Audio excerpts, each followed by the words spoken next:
Hey guys, today we're going to learn the best way to make thumbnails in 2026. We will be going over the absolutely crazy update to NPC Studio. By the end of this video, you will know what every tool does and how to use the mod. Since there's so much to cover, I'll do my best to speedrun over everything as fast as possible. NPC Studio is built for Fabric 1.21.11. You can make your own Fabric instance and add the mod manually, or you can use MangoFX's thumbnailing mod pack, which is what I personally use and recommend. Note that if you plan on using NMS or WEM shaders, make sure they're updated to versions 1.5 and 1.4 or higher respectively. Download links are in the description as well as the Discord. Once the game is running, open a creative world, go into your inventory and grab the NPC you want. To create your first NPC, just right click on the ground. The editor can look intimidating at first, but the workflow is simple once you understand it. If you've used new NPC mod or Blender before, a lot of this should feel familiar. The editor menu is split into 4 panels: viewport, left, right, and bottom. You can see everything you're doing through the viewport. Moving in it is the same as in Blender. So middle mouse button to orbit around, shift plus middle mouse button to pan, and scroll wheel to zoom in and out. You can select NPCs by either clicking on them directly in the viewport or using the right panel. It's important to mention that the mod supports editing multiple NPCs at the same time, meaning you can drag a box around multiple NPCs, select them, hold Control and click multiple NPCs, shift click and select a range of NPCs on the right panel, use A to select all NPCs, or deselect using Control D. When selecting multiple NPCs, there is the primary colored cyan and the rest of the selection colored blue. The primary is the most recently selected NPC, and the attributes shown in the editor belong to it. Almost everything the mod has to offer can be found in the left panel, split into 5 main tabs: display, pose, presets, world, and camera. We can move through the tabs by clicking whichever one we want, or by pressing tab to move forward and shift tab to move backwards.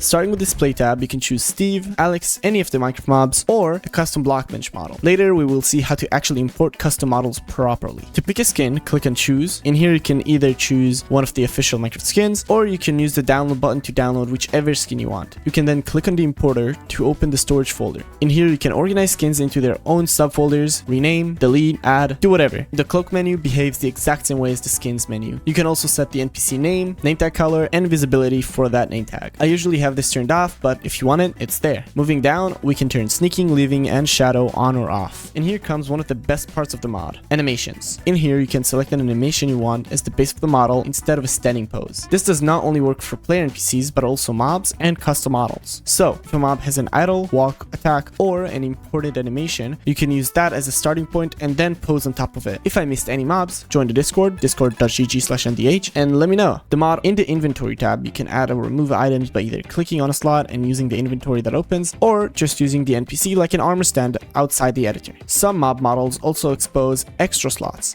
such as a saddle, body armor, or mob specific equipment. If I missed any mobs, join the Discord, discord.gg/ndh, and let me know. The mod also supports state-based items like bow, shield, elytra, and more. To move the character around, go to the viewport and press G. If you want to block the movement to a specific axis, press X, Y, or Z. The same applies to rotation and scale. Press R to rotate or S to scale, and then press X, Y, or Z to lock the transformation to an axis. Rotation also has a secondary mode called trackball rotation, which activates when pressing R twice. This is especially useful for creating custom poses, since it lets you rotate things more freely. At the bottom bar, you'll also see a setting called local. This controls whether transformations use local or global directions. Local uses NPC's current rotation, while global uses the world's fixed directions. You can also switch between local and global temporarily while transforming by pressing the axis key twice. If you want to reset an NPC's transforms, hold Alt and press the transform key. At any point during a transformation, press Enter to confirm or Escape to cancel. Look at rotates the entire NPC to look in your direction. Head look makes only the head look in your direction. You can also use the NPC rotator tool outside the editor if that's more comfortable for you. Control plus right click lets you toggle one without clearing the others, and right clicking in the air clears the rotator group. Flip is a bit of a more dangerous button, since if you have an animation applied, it will get baked into the model, meaning you will not be able to change the animation anymore. You would still be able to change posing though. The Modifiers section allows you to change the NPC's opacity. With it, you can make invisible or partially invisible NPCs. You can also add a hit overlay, turn on gravity,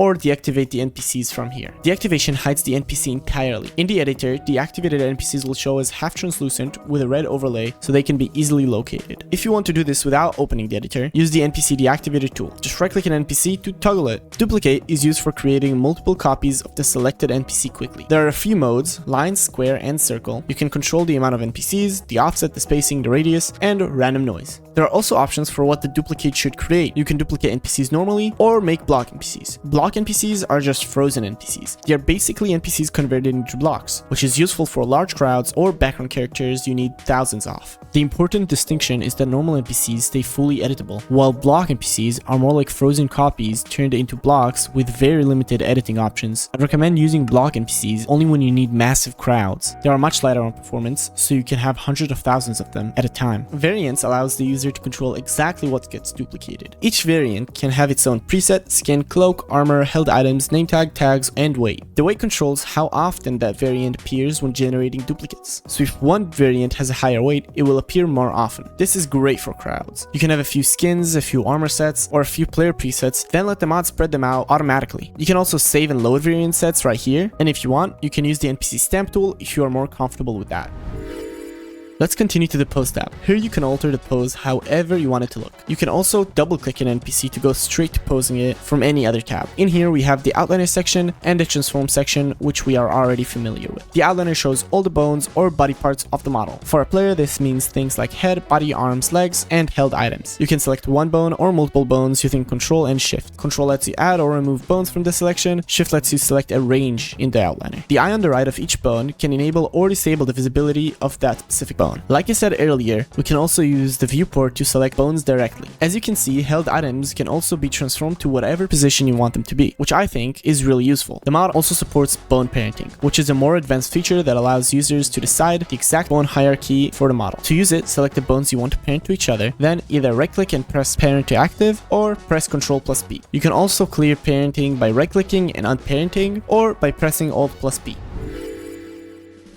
NPC Studio has two preset types: individual presets and scene presets. Individual presets save one NPC. Scene presets save multiple NPCs and cameras. Individual presets are pretty self-explanatory. You click on them and they get applied to the selected NPC. You can click on the folder button to open all the presets, and you can organize them in folders. Scene presets work a little differently. When you load a scene preset, NPC Studio shows a ghost preview before placement. Move the preview where you want it, choose automatic, original, or manual rotation, and press enter to place it. Automatic rotation tries to place the scene in a convenient direction based on where you are looking. Original rotation keeps the rotation that the preset was saved with. Manual rotation lets you choose the rotation yourself before placing it. Keep in mind, deleted presets move to a recycled bin folder instead of being completely deleted. So if you accidentally delete something, you can still have a chance to recover it. To save NPCs, select whatever NPCs you want saved, go to the bottom panel, and click on the save icon. Write the preset name, place it in whatever folder you want, and save. If you only selected one NPC, it becomes an individual preset. If you selected multiple NPCs, or if you include cameras, it will become a scene preset. If you have any cameras in your scene, you can also save the camera position by going to the bottom left and selecting the camera you want to save the position of.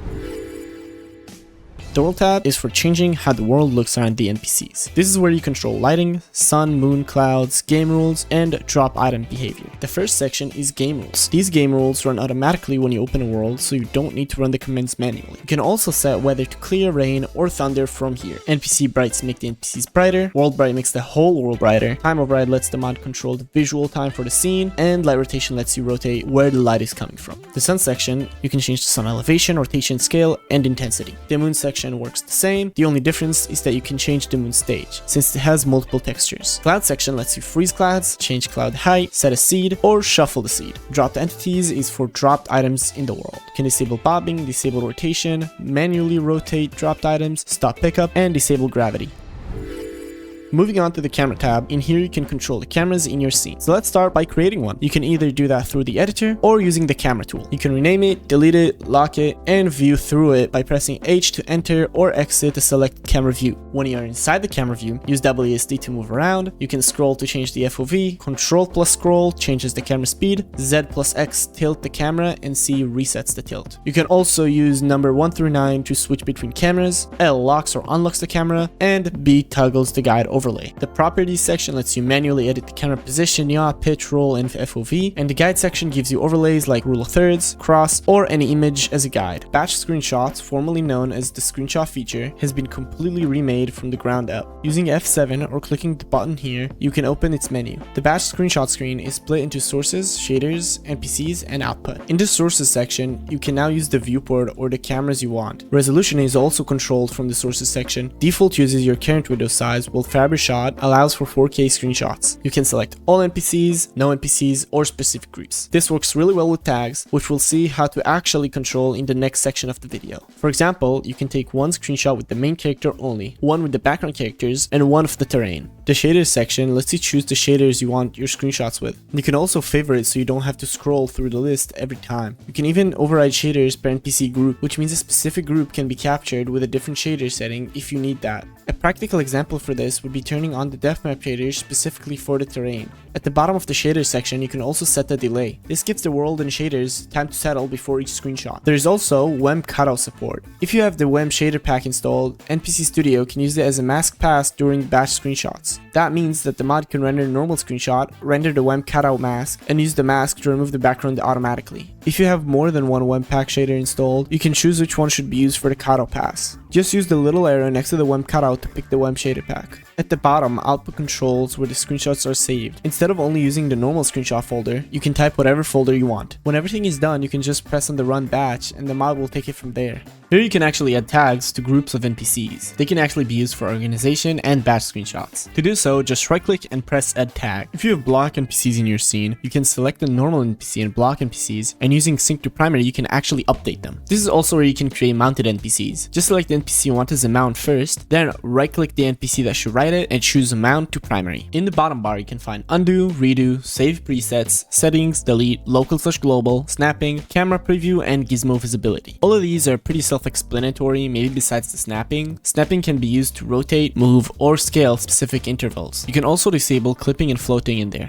Going back to custom models, NPC Studio supports custom blockbench models. You can open the import folder from inside the model picker. The accepted model formats are .blockbenchmodel, .geo.json, and .jar. For either .blockbenchmodel or .geo.json, place the model in the import folder and make sure to put the .png texture as well. Make sure they have the same name, so for example, ruby_golem.geo.json and ruby_golem.png. If the model has animations, you can also include the matching .animations.json file. You can also drop a .jar file in there. The model will scan it and import the model's textures and animations from it. You do not need to manually create a perfect folder for every model. If you drop the files directly into the folder, NPC Studio will automatically turn them into their own folder when it imports or reloads them. The one thing I will recommend, for .jar imports, put them in their own subfolders so it doesn't make a mess. NPC Studio also supports custom items. This is separate for custom NPC models. The easiest way to open it is from NPC Studio Creative Inventory tab. There's a custom button that opens the folder. Importing works the same way as custom models, so same file types. Loading the items might require you to leave and rejoin the world. Once it loads, it should appear in the NPC Studio Creative tab. It may not appear properly in your hand, but it should work for the NPC's hands. Finally, we have a few Misfit features I couldn't really tie to anything. So, the hammer lets you fake block breaking texture, left click cycles the crack forward, right click cycles it backwards. If you want to delete NPCs from outside the editor, you can also just use the NPC delete tool. The teleporter is just a movement tool, just teleports you wherever you're looking. Inside the editor, you can zoom in faster using Shift+B. Drag a box in the viewport and it'll just zoom into it. And lastly, /flight speed changes your creative flight speed. That's 6 months of my life right there. I really hope you enjoyed this tutorial, and more importantly, I hope you enjoyed the mod itself. I've been working on this thing non-stop, putting way more time, effort, and honestly money into it than I probably should have, but seeing it all come together has made it worth it. I also want to give a huge thanks to wSmoothie, Donsoap, ItsProger, Marlow, and everyone else who's made this possible. If you have suggestions, bugs, or just have questions about the mod, feel free to join my Discord, discord.gg/mdh. If you enjoyed this video, please leave a like and subscribe. It genuinely helps a ton. Thanks for watching, and I'll see you next time.